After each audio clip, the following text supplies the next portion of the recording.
This line of argument has been swirling around in my mind for a while and is far too large a topic for me to half-heartedly attempt to tackle in a single post. So this will be the first part of a series of features that will seek to investigate the boundaries between art, porn, and the role commercialization can play in the crossing of these boundaries.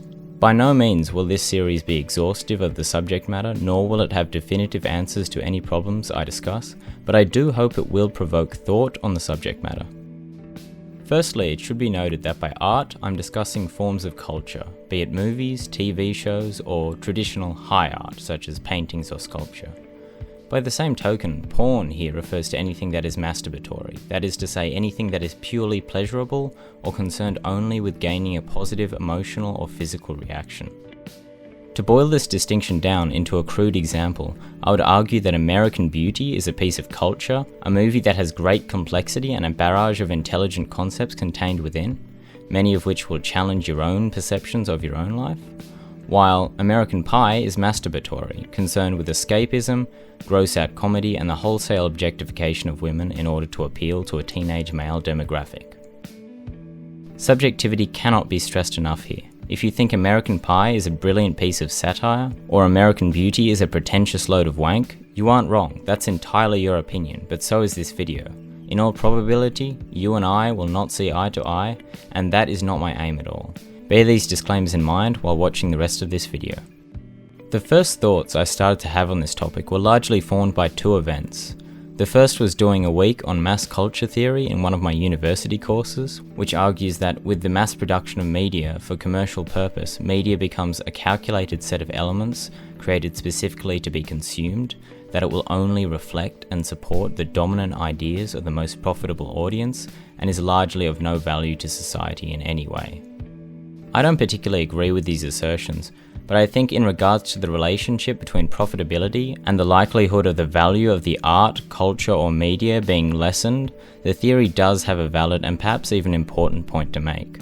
The other event that spurred me on to creating this video was an incredibly disappointing viewing of Cashback, a film that tried to advertise itself in the manner of an independent film with big ideas and clever visuals, but utterly failed to meet my already partially skeptical expectations on either point.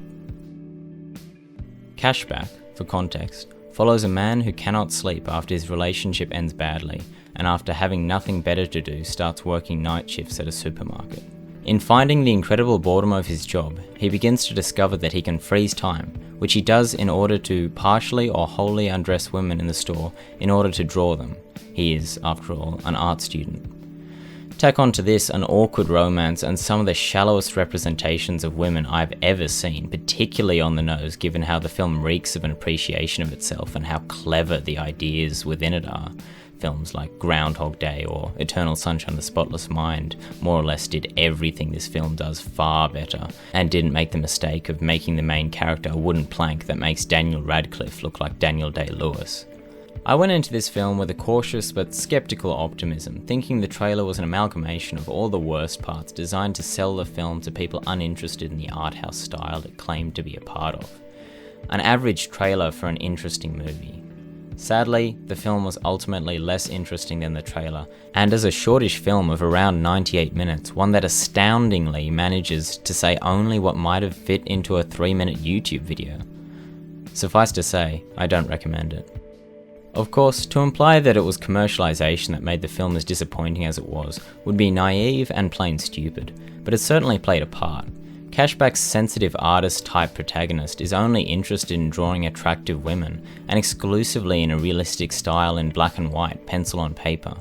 Fundamentally, it shows very little understanding of art. The only art ever shown in a movie where two of the characters are supposedly students in an art school is the exact same realistic pencil on paper style that in a real art school would be far from the only style represented. And in exclusively portraying attractive female subjects, the film starts to lean on an offensively limited view of art as just visually pleasing, exclusively concerned with the skill of the artist and totally removed from any sort of vision, a type of art that I consider masturbatory and unappealing to my own sensitive artist-type sensibilities.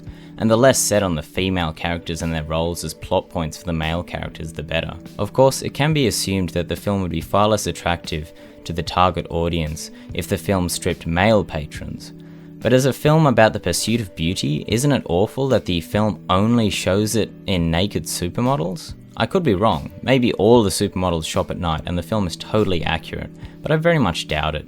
And the complete exclusion of the average shopper, men or even women of any other ethnicity than Caucasian, further reinforces a particular image of beauty, playing exclusively off a heterocentric white male perspective. And the result is not art in the slightest as it may hope to be, but rather a self-indulgent love letter to a teenage obsession with women as an object of desire. Just as the women of the film are there to be looked at and appreciated for their beauty and nothing else, the film offers nothing beyond breast-flavoured eye candy. So if Cashback was a film that advertised itself as smart and arty but ultimately ended up being anything but, my next example is its antithesis. Kill la Kill, an anime series, advertises itself as exclusively focused on action, with a pretty heavy emphasis on girls fighting in very little clothing, but it ultimately became my favourite anime and one of the most enjoyable series I've ever watched, period, with a lot more to say than it appears at first glance. If beauty is only skin deep, then Kill la Kill certainly looked shallow, but as you sink deeper you quickly realise the glimmer of the surface was merely a reflection of your own expectations. I, for one, certainly did not expect to particularly like Kill la Kill, but it surprised me in just about every way possible. And the show itself is much more nuanced than one first sees, or indeed expects to see. Kill la Kill has a similar focus on the female form to Cashback, and you will see repeated shots of all the main characters dressed in skimpy clothing. However, everything that Cashback does poorly or fails to do at all is done excellently in Kill la Kill. Both men and women are shown practically naked, and the framing isn't one that places the revealing positions characters are placed in to be disempowering, but rather one where women have equal power to the male characters. In Cashback, the women are frozen and undressed at the hands of the man. In Kill la Kill, characters for the most part choose to dress in revealing clothing, actually gaining power from doing so, and men and women alike wear very little. It all has a point too, something I can't say about Cashback, with statements about Japanese culture in regards to censorship and an extreme focus on education being particular examples of elements of Japanese culture that are being directly criticised by the show. On top of all this, it is a powerhouse of feminist critique of cultural issues regarding how women and men are judged and treated differently, with clever nods to the way students might modify their uniforms to carry this message. People might bring up the hem of their skirt or wear a shirt that is too small for them to accentuate their body, and Kill la Kill doesn't judge that action but rather celebrates it in the most over-the-top way it can, shoving our judgment back in our face and showing us how stupid it is. Chris Kincaid, I hope I'm pronouncing your name correctly, wrote a great piece on this over at Japan Powered. If you're interested in feminism and Kill la Kill, it's a short but good read. Links will be in the description below. Where Cashback fails to say anything important, Kill la Kill says everything it wants to, presenting important ideas and messages in a way that is entertaining and enjoyable for both their audience members that might agree with their ideals and those that might not. Whether you think women should dress moderately or think women shouldn't be told how to dress, Ryuko is an incredible and instantly likable character. Whether you think capitalistic desires, possessions and clothing bring you happiness, or think that material goods only get in the way of forming true happiness, Mako's family are just as charming and kind to you as they are to Ryuko herself. And whether or not you believe that certain rigid education systems are harmful to their students and even their students' families, the institution of Honnoji Academy is fantastically oppressive as a school. Kill la Kill rides the line perfectly between what I consider to be art and what has clearly been shown to be commercially successful, and stands as a very strong argument against mass culture theory for its ability to slip in subversive messages into a series that appears to aim itself at the very people that might hold many of the ideas and views that the show criticizes. Art, for me, has to do two things. One is to demonstrate an element of technical ability, and the other is to have a message or set of messages that the audience will grapple with. All technical ability and no message and you'll get a realistic portrait like those featured in Cashback.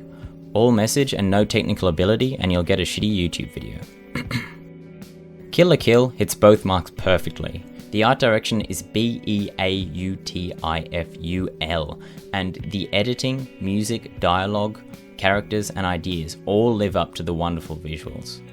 Porn, on the other hand, or rather masturbatory material in this case, has to show me a lot of shots of nude women for the audience at large, whatever gender, etc. is their thing, with no message and nothing to think about to get in the way of the pleasure of the piece. And while there might just be enough in the way of ideas to make it a stretch to call cashback porn, for me it was purely masturbatory, not in the sense that it works as porn, but that it was little more than a weak romance and lots of nudity, deliberately leaving the more interesting ideas unexplored to leave room for more shots of naked women, and right there is the reason I was so disappointed with Cashback. With more development, it could have been a half-decent film, but instead it chose to cram in as much nudity as possible without ever remembering to have a reason for doing so. So that's it for this video. Any videos that follow on this topic will likely look into the commercialization aspect of my argument. This one didn't dig into that side too much. I also expect to be digging into more traditional high art, and perhaps some of the ways in which art appreciation and distribution has changed, and the effect this has had on the distinctions I make between valuable culture and masturbatory material. As always, if you have any advice, complaints, tips, or opinions, please leave them in the comments below. I'm always looking to improve my work. Cheers, have a good one.